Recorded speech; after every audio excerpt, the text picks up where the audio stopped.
Well, we're so lucky to have the Brazilian delegation visiting us as a part of the Danish program called Global Innovation Network Program, funded by the UFM. And in this case, it's about water. What is the sort of opportunities for exploring water collaboration, water sort of knowledge that we can share between Denmark and Brazil? So as I said, Brazil is a massive country, right? Like bigger than Europe. So depending where you are in the country, the solutions either are going to adapt very well or not going to adapt at all. So this is why it's important to establish this network first, so you can understand a little bit of the background that you're tipping in before, exploring the market and exploring the solution and see if the solution adapts to the market.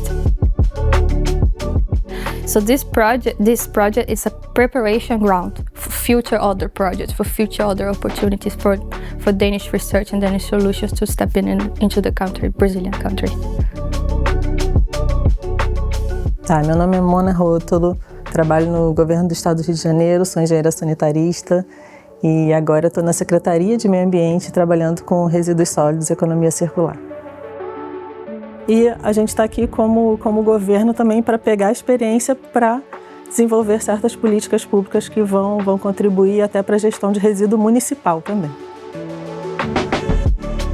So I'm Maria Domingues, I'm based in Brazil, Rio de Janeiro, and I'm the director of a Greenova Hub, which is the Brazilian Clean Tech Cluster.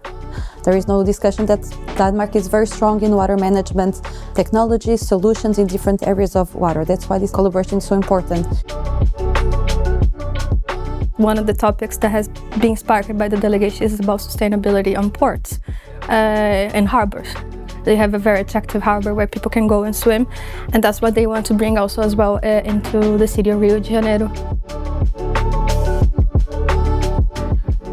Well, the delegation does that sort of human connection, and that is essential for the kind of projects that Clean get involved in. Either we need to depend a lot on the collaboration that we develop together and deliver together, or we will try to do something in Denmark, whether it's in Brazil on this project, or it could be in Kenya, or it could be in China. It's too far distance to operate things from the distance. So we need to have a strong bond with people there to do this together.